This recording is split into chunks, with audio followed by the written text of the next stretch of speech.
से मैं आप लोगों को बता रहा हूँ कल सेल एनीमिया के बारे में, और उसके बारे में काफी सारी बातें मैंने आप लोगों को बता दी थी।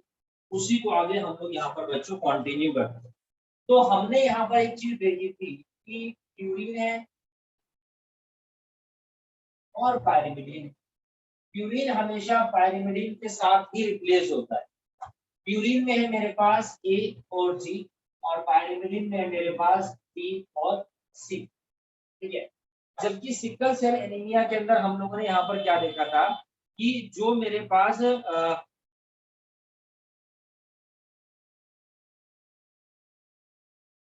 जी था, जो ग्लूटामिक एसिड बना रहा था, ठीक है, वो रिप्लेस हो गया था जी से। वो हमारे पास क्या हो गया था बच्चों, रिप्लेस हो गया था हमारे पास यहाँ पर जी से। इस तरीके से हुआ था, मैंने बताया था। ये तो हमारे पास आरएनए है, वो टेम्पलेट स्टैंड था।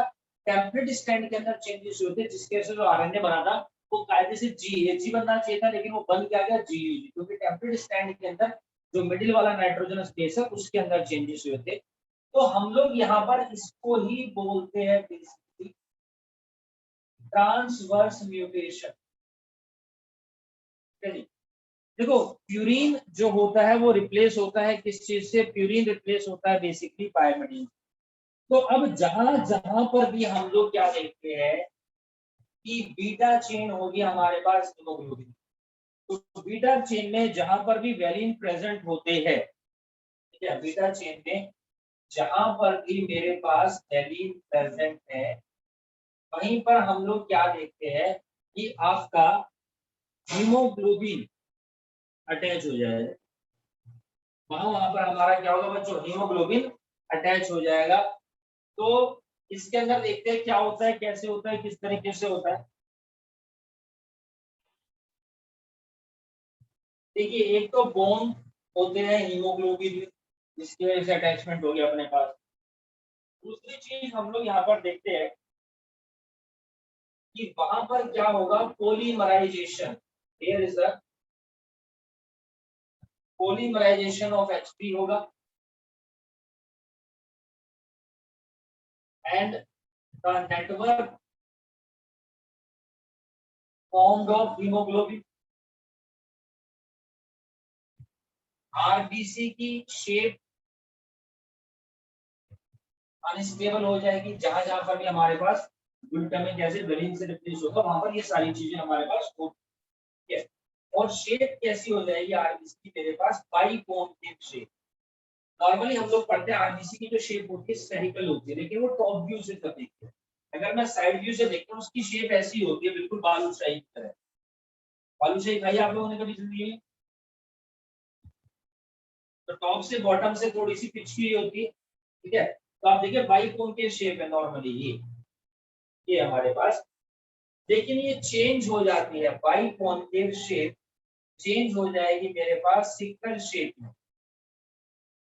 और सिकल शेप मतलब कि ऐसी, सिकल मतलब कि हंसिया, जो घास काटने वाला जो हंसिया होता है ना, बिल्कुल वैसी शेप हो जाती है हमारे पास।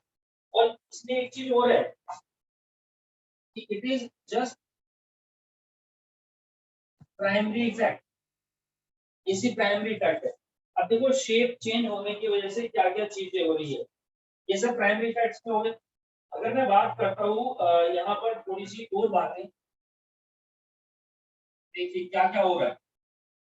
सबसे पहली चीज कि जो आरबीसी है, अगर इसकी शेप स्फेरिकल, लेकिन अब सिकल शेप हो गई, तो आरबीसी ब्लड में तो ब्लड के थ्रू तो ट्रांसपोर्ट होती है, और ब्लड हमारी ब्लड कैपिलरीज में ट्रांसपोर्ट होता है उनके थ्रू। लेकिन ऐसी शेप होने के कारण these RBC cannot pass through narrow blood capillary।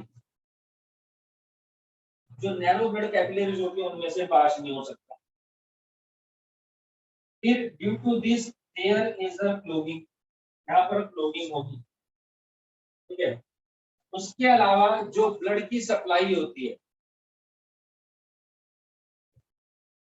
Blood supply and O2 transport, oxygen का जो ट्रांसपोर्ट होता है इज डिस्टर्ब, वो डिस्टर्ब हो जाएगा क्योंकि आरबीसी अपनी प्रॉपर शेप में नहीं है। इसी के अंदर हीमोग्लोबिन होता है और हीमोग्लोबिन ही तो कैरी करता है किस चीज को, ऑक्सीजन को। ठीक, दूसरी चीज ब्रेन डैमेज होने के भी चांसेस होते हैं। ठीक, ब्रेन डैमेज कैसे होता है वो भी आपको बताऊंगा। जो स्प्लीन होता है हमारे पास, स्प्लीन क्या करता है बच्चों, स्प्लीन का ही फंक्शन क्या होता है, स्प्लीन को हम क्या बोलते हैं, ग्रेवयार्ड ऑफ आरबीसी, यानी कि कब्र, है ना, जो कब्र कुत्ती है ग्रेवयार्ड बोलते हैं ना, तो एक तरीके से जो है उसका वो होता है, क्या बोलते हैं जहां दफनाते हैं, कब्रिस्तान, कब्रिस्तान ऑफ आरबीसी कौन है अपने पास, स्प्लीन है। और ये क्या करता है कि there is a breakdown of abnormal RBC, जो एबनॉर्मल आरबीसी होती है उनको यहाँ पर क्या करेगा बच्चों, ब्रेक करेगा, ब्रेक डाउन करेगा, जिसकी वजह से आरबीसी का अमाउंट हमारी बॉडी के अंदर कम हो जाएगा and it leads to anaemia. और इसी की वजह से क्या हो जाएगा बच्चों, एनीमिया हो जाएगा। ठीक है, इसकी वजह से क्या हो गया, हमारे पास एनीमिया हो जाता है। जेनेटिक कॉम्बिनेशन के बारे में और बात करेंगे इसके, उससे पहले देखो नॉर्मल फंक्शन समझना, ब्रेन डैमेज होने के चांसेस क्यों रहते हैं इसके बारे में आपको बता दूं। नॉर्मली हमारी बॉडी के अंदर ब्लड का सर्कुलेशन होता है, जब हमारा हार्ट ब्लड को पंप करता है तो ब्लड कहाँ जाता है, हमारे ब्रेन तक भी जाता है। और उस ब्लड के अंदर क्या होता है, ब्लड सेल्स होती है, आरबीसी होती है, आरबीसी के अंदर हीमोग्लोबिन होता है और हीमोग्लोबिन ऑक्सीजन को वहां तक पहुंचाता है। हमारे ब्रेन तक ऑक्सीजन का पहुंचना बहुत जरूरी होता है।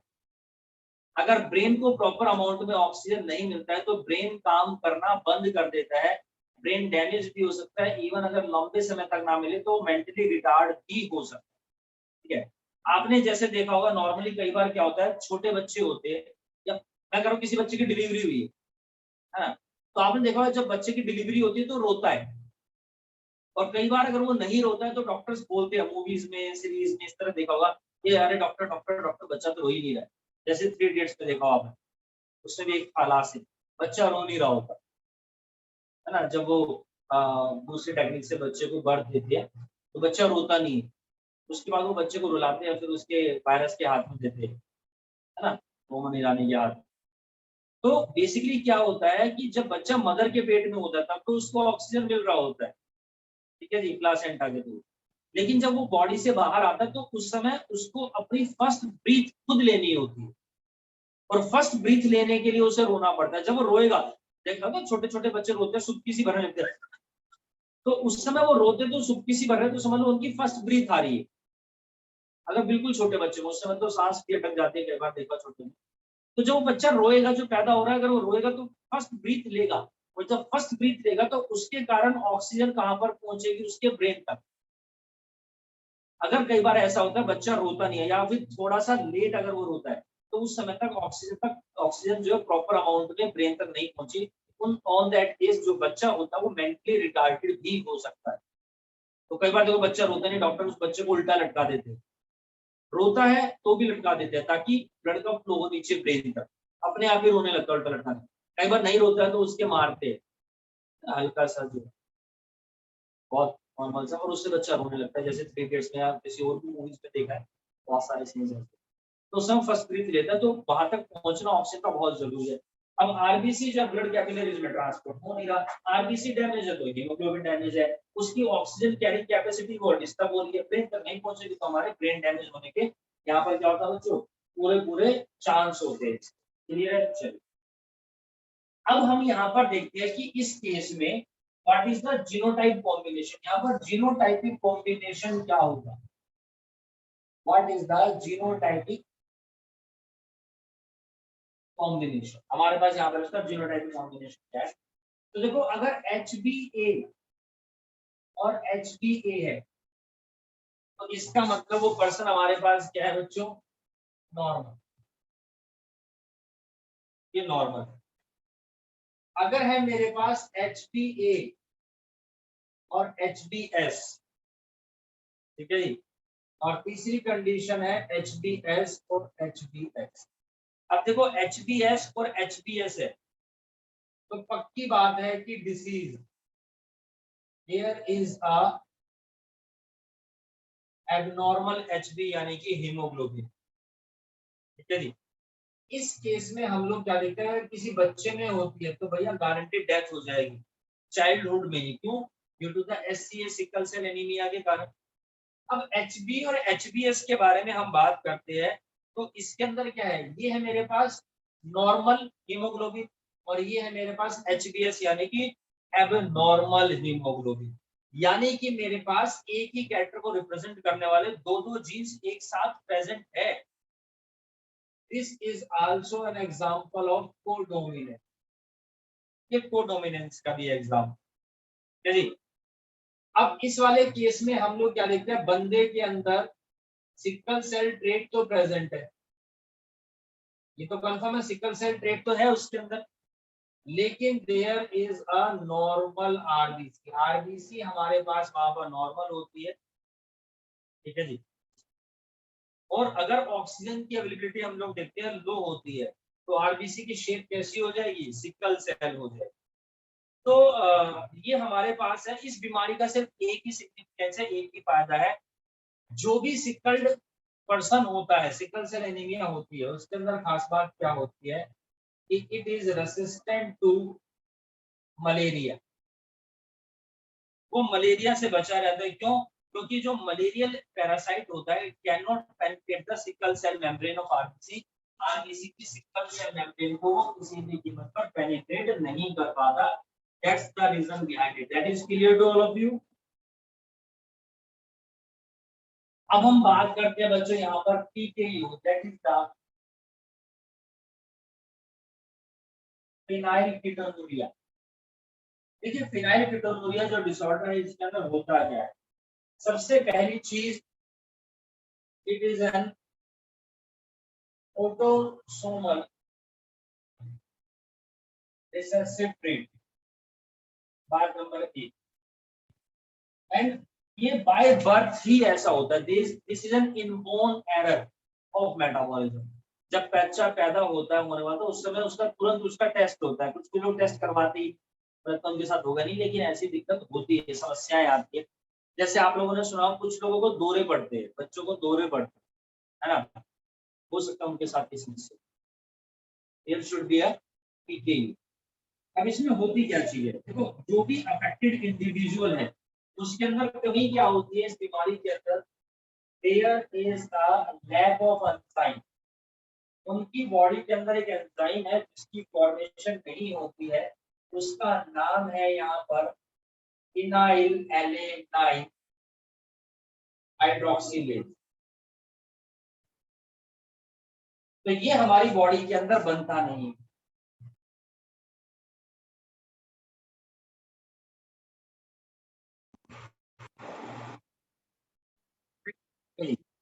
तो फिनाइल एलेनाइन हाइड्रोक्सिलेज है जो हमारी बॉडी में बनता है नॉर्मली, लेकिन इस बीमारी के अंदर ये एंजाइम की फॉर्मेशन नहीं होती है। अब ये करता क्या है, basically convert the amino acid. उसका फंक्शन क्या होता है, कन्वर्ट करना। ठीक है जी, किसको कन्वर्ट करना ये देखना। यहाँ पर एक अमीनो एसिड है जिसका नाम है फिनाइल एलेनाइन। फिनाइल एलेनाइन, और फिनाइल एलेनाइन को कन्वर्ट करता है किसको, ये टायरोसिन में। What is that, this is the amino acid. What is that, this is the amino acid. कौन करता है मेरा, phenyl alanine hydroxylase phenyl alanine को टायरोसिन में कन्वर्ट करता है। और अब मैं कह रहा हूँ कि हमारी बॉडी के अंदर फिनाइल एलेनाइन हाइड्रोक्सिलेज एंजाइम की फॉर्मेशन ही नहीं होती है। तो इस केस में क्या होता है, जो फिनाइल एलेनाइन होता है ये एक्यूमुलेट हो जाएगा बॉडी के अंदर। इफ एंजाइम कौन सा, ये वाला, if enzyme is not present, कौन से वाला, फिनाइल एलेनाइन हाइड्रोक्सिलेज। देन हम लोग यहाँ पर क्या लिखते हैं, then phenylalanine accumulate in our body, ये हमारी बॉडी के अंदर क्या हो जाएगा बच्चों, हमारी बॉडी के अंदर एक्यूमुलेट हो जाएगा एंड कन्वर्ट हो जाएगा फिनाइल पायरुविक एसिड के अंदर, फिनाइल पायरुविक एसिड के अंदर कन्वर्ट हो जाएगा या फिर उसके डेरिवेटिव्स में। और हम लोग क्या देखते हैं कि इसकी जब ग्रोथ होती है, मतलब और इसकी जब फॉर्मेशन होती है, it causes mental retardation, it causes mental retardation, इसकी वजह से मेंटल रिटार्डेशन होती है। इसकी जो डेरिवेटिव्स होती है वो यूरिन के थ्रू एक्सक्रीट होने लगते हैं। ये बीमारी हम लोग क्या देखते हैं, जब बेबी का बर्थ होता है तो उसके बाद ब्लड टेस्ट होता है, वो babies he'll done 1 to 2 days after birth that can detect PKU। और जो बर्थ होता है जब उसके अंदर डिफेक्ट होता है तो that cause an amino acid phenylalanine to build up in the body, ठीक है। तो क्रॉनिक होता है, खतरनाक होता है, can last for years, for to be lifetime, हमेशा रह सकता है, काफी लंबे समय तक रहता है। इट कांट बी क्योर्ड, ये ठीक नहीं हो सकती बीमारी, बट ट्रीटमेंट में भी हेल्प, ट्रीटमेंट हेल्प करता है। Require medical diagnosis, lab test, imaging हमेशा रिक्वायर्ड होती है। और जो भी न्यूबॉर्न्स बेबी होते हैं उनका पीकेयू की स्क्रीनिंग एक बार जरूर होनी चाहिए। Untreated PKU can lead to brain damage and mental retardation, and there are some behavioral symptoms होते हैं कई बार। और सीजर, सीजर यानी कि दौरे भी पड़ते हैं, ठीक है। तो ट्रीटमेंट के अंदर देखो स्ट्रिक्ट डाइट होती है, इसके अंदर कमी क्या होती है कि बेसिकली जो प्रोटीन होता है, प्रोटीन बहुत कम खाना होता है, लिमिटेड प्रोटीन। अगर ज्यादा प्रोटीन वो लेगा तो प्रोटीन ब्रेक होता है अमीनो एसिड के अंदर। नॉर्मली क्या होता है, प्रोटीन का इंटेक ज्यादा होता है तो हम देखते हैं प्रोटीन एक तरीके का रेस्पिरेटरी सबस्ट्रेट बन जाता है।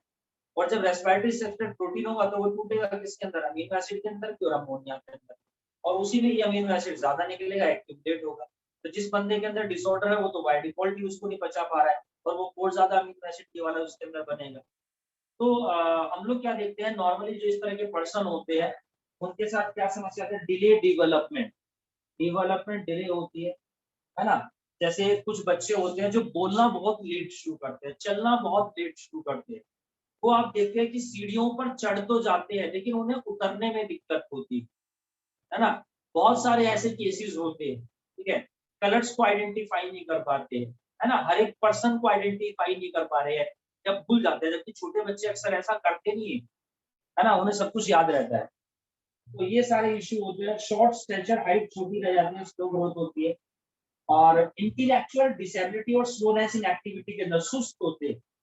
इसकी लॉस ऑफ कलर और रैशेज और बॉडी ऑर्डर एक अजीब तरह की स्वैलिंग होती है। और कई बार हम लोग क्या देखते हैं, हाइपर एक्टिविटी भी होती है कुछ बच्चों के अंदर। सीजर और यूरिन ऑर्डर, उनके जो यूरिन होता है पेशाब में बहुत ज्यादा स्मेल आती है। इस तरह के इश्यूज होते हैं दोस्तों।